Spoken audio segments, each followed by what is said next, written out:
What's going on, Shiny Crew? I'm TheSilverSlasher, and welcome to another Pokemon Sun and Moon coverage video. So because I'm slow and take forever to make videos, we actually have like 3 sets of news that we have to go through, so let's just go through it as quick as we can. The first bit of information actually came from COROCORO leaks, which revealed 2 new Pokemon, Iwanko and Nekawala.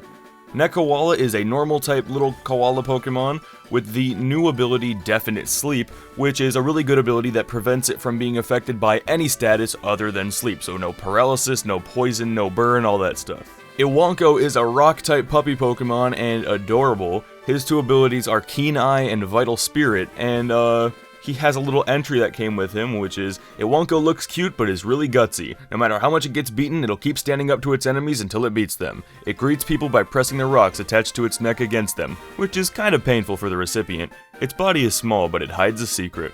So this COROCORO actually said that all of the starters and Iwanko hide a secret, but there's really no way of knowing what that is yet, so we'll just have to wait. Our second bit of information actually came from a random trailer uploaded to the Pokemon YouTube channel, in which we get to see Zygarde 10% form and Zygarde complete form in battle in Pokemon Sun and Moon, and get to know a little bit more about him. So the main thing that I think is important to know is that Zygarde complete form is actually a form that Zygarde 10% takes on when at low health. Its ability is called Swarm Change, and when Zygarde 10% goes to low health, it will transform into Zygarde complete form, which just... it's not just a form change, it just completely... it basically turns into a new Pokemon. It's got a new health total, its HP will go up, it basically just transforms into this much stronger version of itself. And this complete form goes ahead and uses a brand new move called Core Enforcer, which people are saying is just a Dragon-type move since it is super effective against Garchomp, so I do not doubt that it is Dragon, but I'm thinking it may also be Ground-type, like perhaps it's another Dual-type move and it's going to be Dragon-Ground. It kind of makes sense, you know, since there's 2 Dragon Ground types on screen when it's used, but it's just speculation. And then we come to the 14th, the day of Nintendo's E3 Treehouse presentation, where just so much was shown that I don't know if we'll be able to get through it. So I guess let's go ahead and start off with what I'm sure you guys want to see most, 3 brand new Pokemon. The first one being A Peck. This is actually the bird Pokemon that we saw in the original Sun and Moon reveal trailer, but we knew nothing about. And this is what A Peck looks like, and it's pretty adorable. It's the Woodpecker Pokemon, a normal flying type, so it's gonna be the generic, like, Route 1 bird, you know. And its abilities are Keen Eye and Skill Link, which is super cool. A little passage of A Peck reads, A Peck can strike 16 times a second with its beak. These strikes are powerful enough to not only drill through wood, but even shatter stone. The noises made by their blows can signal others. Some of these signals have been identified as warning signals and greeted among allies. A Peck trainers have grown to recognize them as well. These Pokemon drill holes in trees and store food in the holes. They also like small glittering objects and will tuck them away in their food stores too. It's often said, something lost, something missed. Check the A Peck nest. A Peck will attack distant opponents by zipping seeds at them. These shots have enough strength to embed the seeds in the tree trunks. Our next revealed Pokemon is young Goose, who I really can't get over. He's so ugly, but I love him. He's like ugly cute. Ugly and cute at the same time. But young Goose is actually just going to be our Route 1 Vermin, it appears. It's just a normal type. It's called the Loitering Pokemon. I don't really know why. But, yep, this looks like our new Route 1 rodent, the likes of Rattata, Patrat, all that stuff, and, I think he's gonna be pretty sick. His 2 abilities are Stakeout and Strongjaw, Strongjaw obviously boosting biting moves, and Stakeout being an ability that, causes him to do more damage to an opponent if the opponent has switched out during the battle, which I think is gonna be pretty weird and competitive. Let's hope that, young Goose's evolution is packing some heat. A passage for Young Goose reads, Young Goose is a big eater that is never satisfied. The majority of its long body is given over to its stomach, and its digestion is swift, so it's always hungry. It has strong fangs, so it can crush and consume the hardest of objects.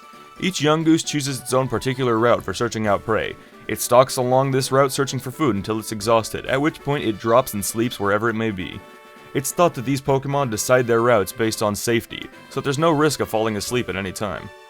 Young Goose is not a Pokemon that is native to the Alola region. It was brought to this region to help deal with the explosive population of a certain other Pokemon, and now Young Goose are commonly seen around the Alola region. And last but certainly not least, we have Grubbin, possibly one of the cutest bug types in the history of bug types. This is the larva Pokemon Grubbin, there's not too much to say about him, other than his ability to swarm and his passage reads.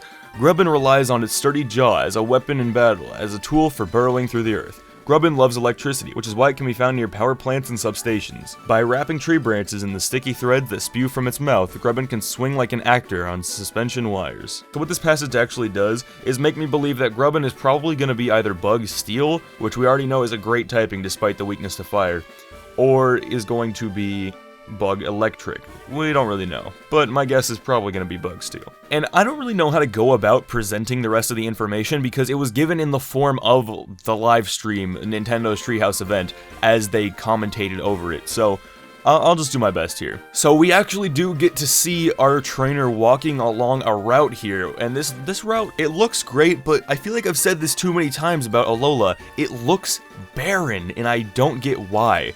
I don't know if I just need to be in the game to experience it, or if it actually is something about it that just is kind of weird. I really don't know. But what I am happy about is we get to see tall grass in full effect. Not only do we get to see that it exists, we get to see you walking through it, and actually the transition to start a wild battle, which is freaking sexy. When our trainer walks into the tall grass here, the first Pokemon he finds is a Ledyba, and while that is a little disappointing new Pokemon-wise, it does help us confirm that in the Pokedex, the number of Pokeballs next to the Pokemon is the evolutionary line. This is something I speculated was the case, but now that we've seen that Ledyba only has one next to it for its one evolution, I'm really glad that that's confirmed, because that'll let us know much more things about some Pokemon that we don't know much about yet. While walking through the grass again, we actually encounter a young Goose, which was how this Pokemon was revealed. Something else to notice that I should have mentioned a second ago, the GUI looks fantastic. As you can see now, Pokemon and Bag are on the left, with Fight on the right, and all of your moves will also be on the right. I don't really get that, but I guess I don't really mind it either. Up ahead, we actually get to see a stationary trainer, and they show us that if you are approaching a Pokemon trainer, so like, you know, in a Pokemon game, you'll see a bunch of people standing around, but you don't really know which are trainers. So what they've done is actually made it so the edges of the screen dim when it is a trainer to try to set the mood. But what this really does is make it so if your Pokemon are all hurt or something and you don't want to deal with a trainer battle, you can go around them because you will know beforehand if they're going to attack you, which I think is going to be super useful. But what I'm more concerned about is how absolutely freaking sexy the animation looks for I've seen you and let's start battling. Like, it all just looks so great, and I can't get over it.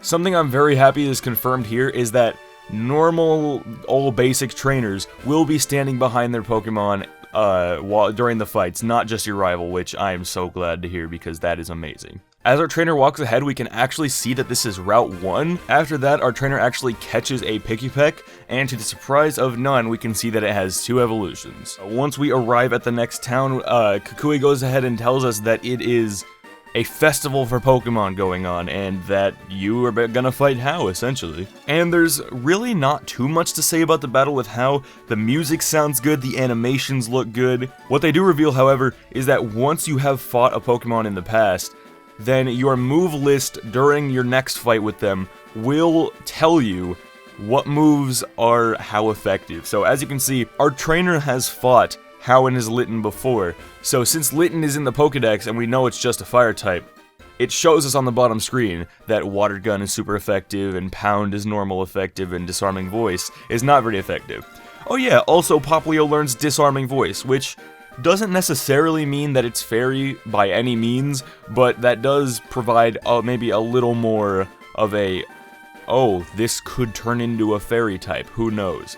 Then again, there are Pokemon that learn moves that aren't their type all the time early on, but I kinda hope he's Water Fairy because that'd be pretty cool. And for the final, probably most unexpected announcement of the E3 Treehouse, free-for-alls, Duncan Knee Deep's fan-made Pokemon battling style has become official. It is now officially in Pokemon Sun and Moon. It is not exactly the same. Obviously, there are definitely differences. And, like, obviously the rules are a lot less lenient in the official one, but nonetheless, it is there, and it is beautiful, and I can't wait to play it. I don't know. The rule set is not exactly what a lot of people want. How it actually works is if one person loses all of their Pokemon, it ends, and I really don't get why that's the case. I assume to not keep one person who gets knocked out waiting if the 3 other people are all stalling or something.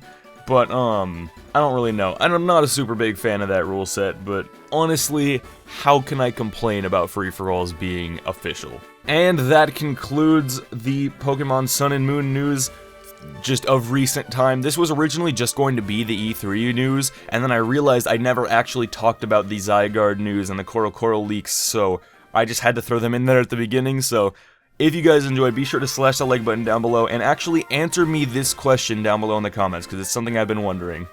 Do you want me to keep trying to keep up with these news videos as the news comes out, or do you want me to go back to what the channel did way back at like 0 subscribers and start doing weekly news again, where I just, at the end of the week, cover the news that needs to be covered from the previous week? Because I would be happy doing either one, it just depends on which one you guys want to see. Anyway, this has been the TheSilverSlasher Wade Silver, and I'll see you all in the next video. Peace out.